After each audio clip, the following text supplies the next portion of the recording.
How will we power our future? Can we create a healthy and clean economy? Climate One at the Commonwealth Club is at the forefront of the global debate about energy, economy, and the environment. Bringing together the brightest and most provocative leaders of our time, Climate One is the place where big ideas get heard. With thoughtful and insightful discussions on policy, business, science, and culture, Climate One founder Greg Dalton gets to the heart of the matter. It's our future. It's time to come together.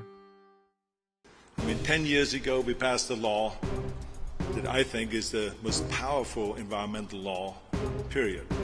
Today on the show, it's been 10 years since California Governor Arnold Schwarzenegger signed AB 32, California's pioneering climate law. We take a look at AB 32's lasting impact on everyday life. We don't have to choose between a clean environment and a strong economy. We can have both. Then, America in the era of Trump. How will a new presidency impact the country and California? Donald Trump has now said that there's ways on common ground on some issues, and some issues there's disagreements. But first, one-on-one with climate activist and founder of 350.org, Bill McKibben. He offers his perspective on the state of the planet and President Obama's climate legacy. He hasn't gotten done as much as he could or should have. Up next on Climate One. Thanks for coming. Good to be with you and coming up on 10 years of this enterprise. Climate One turns 10. I remember talking to you once. You've been a writer a long time and were an editor at the Harvard Crimson. And you said your theory of change is that you would write books and the world would change.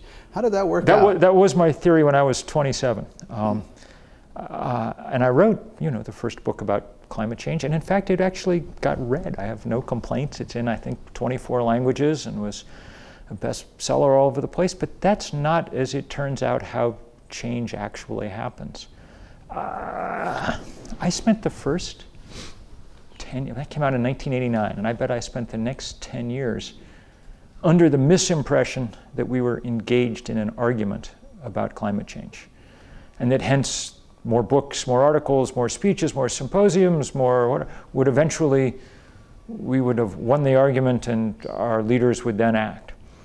At a certain point, it finally dawned on me that I had it entirely wrong. We'd won the argument by the mid-1990s. Science was very clear about what was going on. It's just that we weren't really in an argument, we were in a fight. And the fight wasn't about data, or the fight was about money and power, which is what fights are always about. And this was a fight that the fossil fuel industry was winning. In 2014, you resigned as chair of the organization that you founded and took a step back. I'm curious about that, because some people had worried that you were kind of on a frenetic pace and on a burnout path. Well, I haven't slowed down very much, but I don't have to run the board anymore, which is just as well, because I'm not very good at it. The audits and things were not, but I basically keep doing what I'm doing. But the good news is there's now many, many, many, many people. It's very good to have, in essence, a leaderless movement, I mean, maybe if we had a Dr. King or something, we'd be better off, but since we don't, look to you. It's not the same in any way. I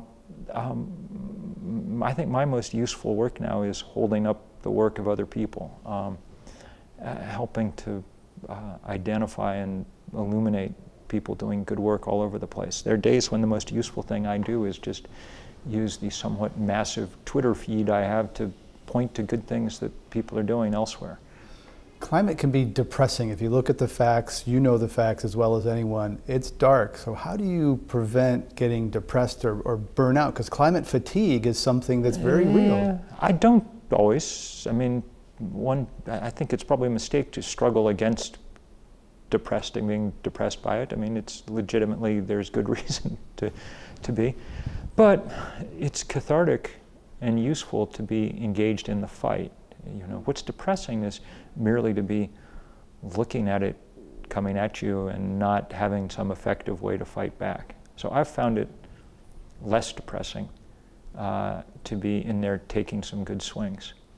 I find it to be a conversation killer sometimes. People who know, you bring it up and you're like, I don't know, I know it's bad, I don't know what I can do about it, so I'll put it out of my mind. And I think that's actually I think you're exactly right, that's been the biggest problem overall, it's such a big problem that it seems so unlikely that there's anything any of us could do that would actually affect it, that the trick to building a movement for the last 10 years has been convincing people that there's enough other people like them that there's a plausible chance that we can together get something done. I wrote a piece the other day saying, always the question I get asked most when I give a talk or something is, what can I do? And I said, it's almost the right question. You yourself as an individual really can't do much at all. I mean, yes, I've got solar panels all over my roof. I drove the first electric Ford in Vermont, you know. Those are good things. We should all be doing them. I mean, I can't imagine why anybody wouldn't, in a sense. But I don't try to fool myself that they're actually solving climate change. They're not. This is a structural, systemic problem. In the time we have to solve it, we'll solve it politically or not at all. So the most important thing that you can do is not be an individual. It's to join with other people to build the kind of movements that are necessary to change the politics around this question. One most visible example of that was the People's Climate March in 2014. I was there observing. What was it like? I remember seeing Al Gore and others, Ban Ki-moon, there, you know, surrounded by hundreds of thousands of people. What was it like to have helped make that happen and to be in it? It was great fun. It was a terrific day. I enjoyed it. I thought there were several things about it that I thought were great. One was that, you know, the first 40 blocks of marchers were all indigenous people and frontline community, you know, people who were really, which is how it should be. And one of my jobs for the morning was just to tell all the U.S. senators and things, no, you have to not at the front of the line. It'll be okay. Don't worry. And it was okay. And the other thing that was, one of the other things that was great about it was that because it was such a huge coalition that had organized it, sort of as a practical result, it was hard to figure out like who should be giving speeches and so on and so forth. So we just dispensed with that and marched. And the message really was the march itself. And I didn't actually talk to anybody at the end who said, darn, I wish there'd been some long speeches here. You know, I really missed that part where someone tells me all the things I already know for, you know, half an hour.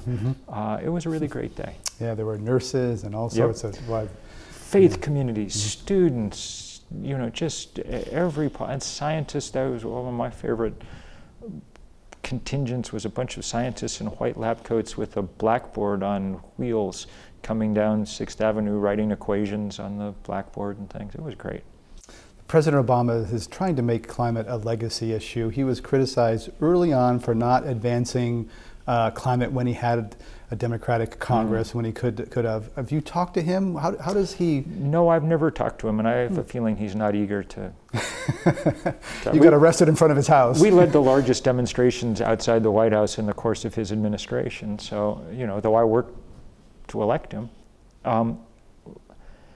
I think, you know, he's done more than any other U.S. president on climate change, but that's a little like saying, you know, I drank more beer than my 14-year-old niece has yet, you know. I mean, the bar was not very high. And I think that he hasn't gotten done as much as he could or should have. The biggest effect, the biggest part of the last 8 years has been moving the country off coal onto natural gas. And it appears now, what everyone thought at the beginning of that process, that it wasn't a good idea. That the result is we're now leaking so much methane into the atmosphere that greenhouse gas emissions may have gone up over the 8 years of the Obama administration. Certainly they haven't gone down much.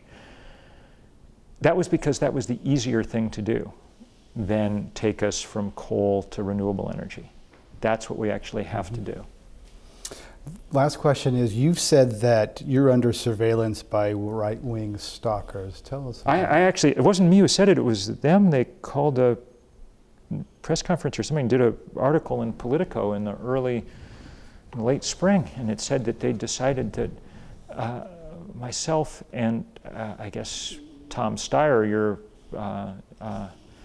neighbor here in San Francisco where they were going to follow with, they said, the same kind of scale of operation of opposition research and video tracking that they normally reserved for presidential candidates. So yes, now often when I'm going someplace, there's someone with a video camera right in my face, and they post this and that, and they're, go through my papers and so on and so forth.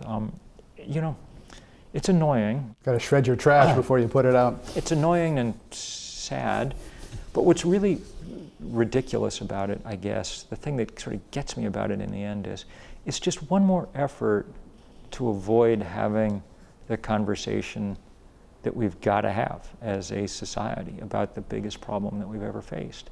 And it's just a conversation that the fossil fuel industry has been unwilling to really have. And we will continue to force them to have that conversation as much as they try to change the subject. Bill McKibben, thanks for coming and thanks for all you're doing. Thanks for all that you're doing and for a long time. There's not many people who've stuck with it with this kind of diligence, so many thanks to you. Thank you. Up next, taking the temperature of AB 32, California's historic climate law. It's been 10 years since California Governor Arnold Schwarzenegger launched California's attack on climate change by signing a law to reduce carbon pollution across the state's economy. That pioneering law, known as Assembly Bill 32, or AB 32, is arguably the most important piece of climate legislation in the country. We're joined by three people who are playing leading roles in the debate over how California will run its economy and how we all get around. State Senator Fran Pavley co-authored AB 32 and other laws regulating fracking and tailpipe emissions. She recently led the successful effort to extend much of California's main climate law for another 10 years. Kathy Reheis-Boyd is president of the Western States Petroleum Association. And Dan Sperling is a member of the California Air Resources Board, the main state agency for regulating air quality and carbon pollution. Please welcome them to Climate One.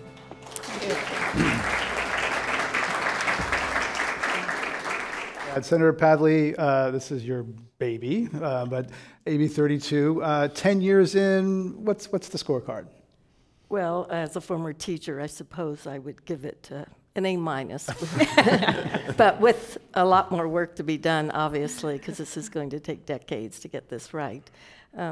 Sometimes I look back and I think about what Governor Schwarzenegger said in his, oftentimes in his speeches, he would say, well, we don't have to choose between a clean environment and a strong economy. We can have both. And we can look at the math, what's happened since AB 32 passed back in 2006. Our economy has gotten bigger and emissions have gone down, and we're on track to meet our 2020 targets.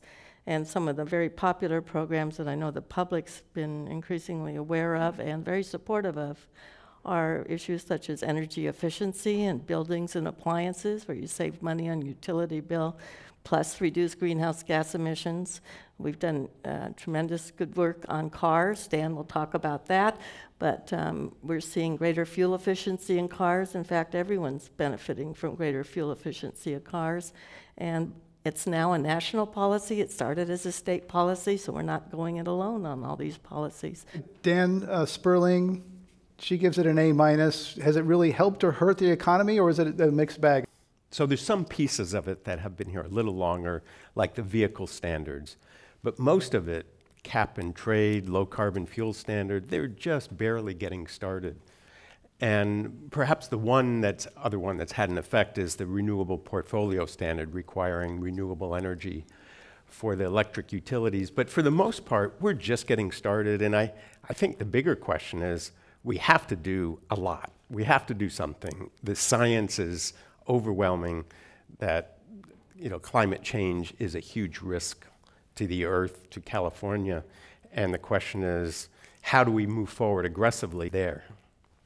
Kathy Reheis-Boyd, let's talk about there is growing in corporate America, growing recognition of climate change. Dan Sperling just mentioned energy efficiency for automobiles. That reduces the demand for gasoline. Is that a good thing? Is that something that WSPA, the Western States Oil Companies, support, or is that something that you resist? Well, I mean, we've always supported energy efficiency in all of its forms. And we've also always supported diversification I mean, it's never good to have all of your eggs in one basket. I mean, none of us do that even in our stock portfolios, right? So I do think that it is a time where we have to look at all sources of energy as we go down this path together. And the one thing that I just get a little concerned about is that, you know, in California, the leadership position that it has taken is a very important one.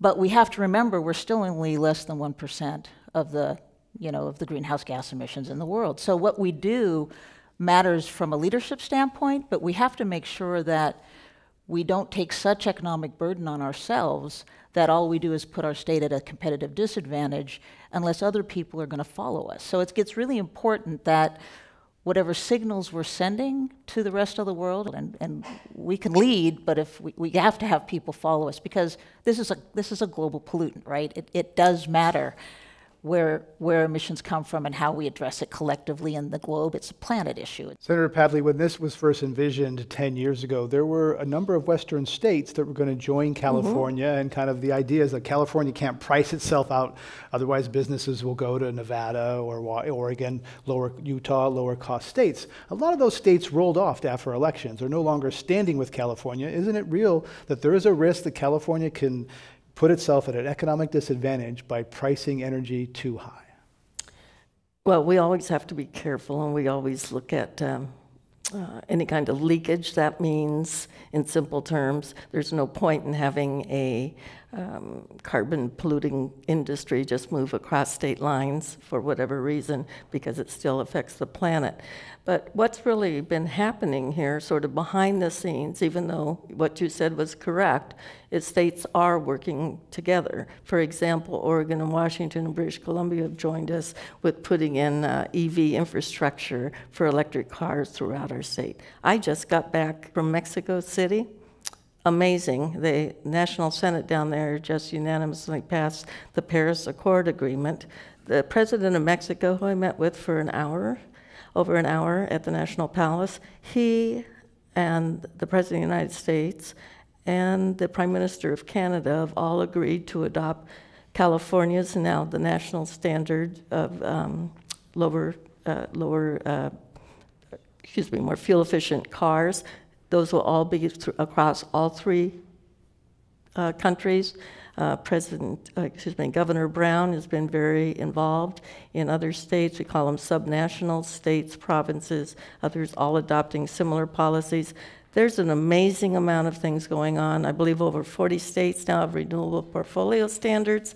We're waiting on Congress to move forward, and in the meantime, the most expensive thing I think we can do as a government is nothing. This is a huge challenge, and we're showing that this can be done cost effectively and is technologically feasible, and there's an amazing amount of good news stories as well as new technologies that are right on the cusp of moving forward. Up next, California in the era of Trump. Joining our live audience at the Commonwealth Club today, we're pleased to have with us 2 Republicans and 2 Democrats. Christine Pelosi is a member of the Democratic National Committee and a superdelegate. Her mother, Nancy Pelosi, has led the House Democratic Caucus for 14 years. Tony Strickland is the California chair of a pro-Trump super PAC, the Committee for American Sovereignty. Duf Sundheim is former chair of the California Republican Party and a former member of the Executive Committee of the Republican National Committee. Tony Thurmond is a Democratic member of the California State Assembly from Richmond, a city along the San Francisco Bay. He previously served on the Richmond City Council. Please welcome them to Climate One at the Commonwealth Club. Thank you all for being here. Duf Sundheim, I want to start around 2003, when an entertainer who had not ever held political office was elected governor of California. He came in, said he was going to blow up boxes. Right. A lot of people were shaking their heads, and the ironic twist, of course, here is that he is the new celebrity apprentice. He's taken Donald Trump's old job. So what parallels do you see between Arnold Schwarzenegger and Donald Trump? I think the main thing is that they are not ideological, and they are not based on personalities. So what they're, in terms of who's around them. So their focus is going to be on getting things done. For Schwarzenegger, the comparison was the movie. Okay, there's a finished product that we get out there and that we sell. For Trump, it's the realization that there is a product that is built, real estate, a building is built. So I think what you'll see throughout this process, and you've seen within the first 3 weeks, is it's about results. And he is putting on his team people that know how to get things done. And that big ego and big personality, in the case of Schwarzenegger, he had some difficult relations with his own Republican Party. Some people thought he was a party of one, and some people think Donald Trump is a party of one. That's right. I think that people that see him as an ideologue is wrong, but they are going to be susceptible to pressures that other politicians would not. I remember one time where Schwarzenegger came up with a big proposal and his daughter opposed it, and it got switched that weekend. So, you know, there are unusual factors that come into play as to how decisions are made. People trying to read those Trump kids, right? Where are they and how could they get to daddy? Tony Strickland, is California on a collision course with the Trump administration? No, in fact, quite the opposite. I think you have leaders in the Republican House, Kevin McCarthy being the number 2, the majority leader.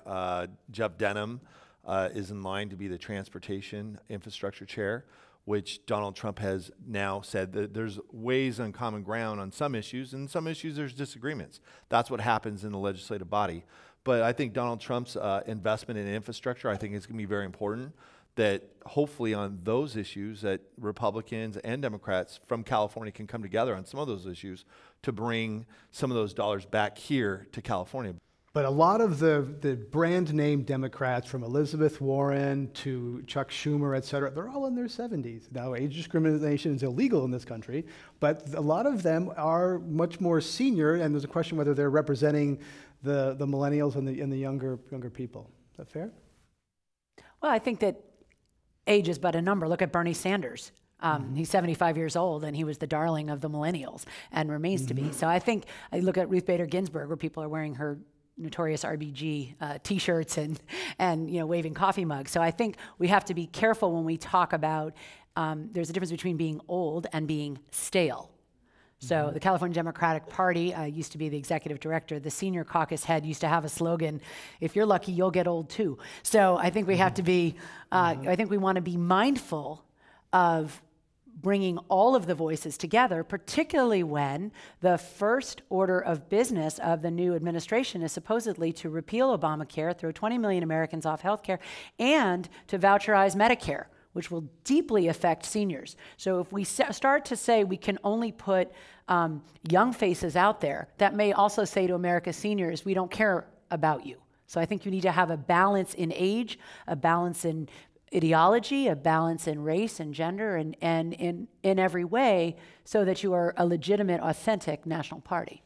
A while back, I interviewed Marvin Odom. He's the president of Shell Oil Company, one of the largest oil companies in the world. And here's what he had to say about climate change. It's very clear for us as a company, and that is that climate change is real, that humans have an enormous impact on that, and that it requires some sort of action going forward. So we see it as a big enough issue and a big enough risk to where we need that sort of global framework to then drive this market to somewhere different than it's headed right now. So that's Marvin Odom, president of Shell Oil Company. I want to roll another clip. This is former CEO of Goldman Sachs, Hank Paulson, Secretary of the Treasury under George W. Bush. Climate change poses a massive threat to the world. It's a huge economic risk, and like any other major economic risk, and I think this is the biggest economic risk the planet faces, climate change deserves to be understood and managed as the risk that it is.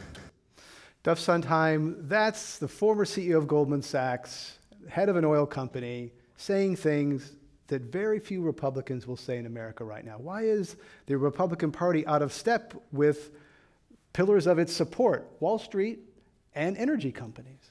Well, I can't speak for other Republicans. I mean, I agree with him. I agree with Steve Schmidt. I agree with Secretary Schultz. It's a major problem, and we need to move forward. And you have 2 Republicans on the stage that agree with that statement. So we are, within our party, just as Tony mentioned, there are differences within the Democratic Party. We're fighting very hard to have those issues addressed. I think the major difference that we have with the 2 people on this stage is what is the balance. So I was in meetings with Governor Schwarzenegger where the leading energy producers would come in and they'd say, Governor, we're glad to do this or glad to do this, but we're told if we do this, we're going to be sued. And we're told at the same time by this other agency, if we don't do this, we're going to be sued. So just tell us what we need to do. And that's the type of regulation that we're talking about, is just common sense regulation that addresses this issue, because that's the balance we're trying to strike. And Tony and I have been working hard to find that balance, because we do need cleaner air, we do need cleaner water, but at the same time we also have to understand that there's an economic earthquake in this state. We've seen the greatest accumulation of wealth in the history of civilization. But on the other side of that fault line, there are 8.9 Californians living in poverty. There are more people living in poverty than there are people in 39 of the 50 states. So we just want to make sure, as we make this transition, we take into account all those people that are being left out of the American dream. Tony Thurmond, is California's green push hurting poor people, working class people? Absolutely not. The jobs in the clean tech sector pay much better than any of the low-paying jobs that that often have been offered. And you know, of course, there are some restriction, but we also have a system like cap and trade that says, look, you can either reduce your greenhouse gas emissions, or you provide money that's going to help offset the impacts to those communities that are negatively impacted environmentally. And so there are opportunities to work with the business community. You know, I authored a bill that was signed by the governor that puts higher fees on companies that have oil and gas leaks. We invited the industry to be at the table and have conversations. So when businesses are responsible and willing to work with us, we can do that. So we have to end it there. We've been talking about clean energy and California, the new political administration. I'd like to thank our audience here at the Commonwealth Club, and those listening online and on air. You can join the conversation on Twitter using our handle @Climate1 at the Commonwealth Club. So I'd like to thank you all and thank our guests today for joining us.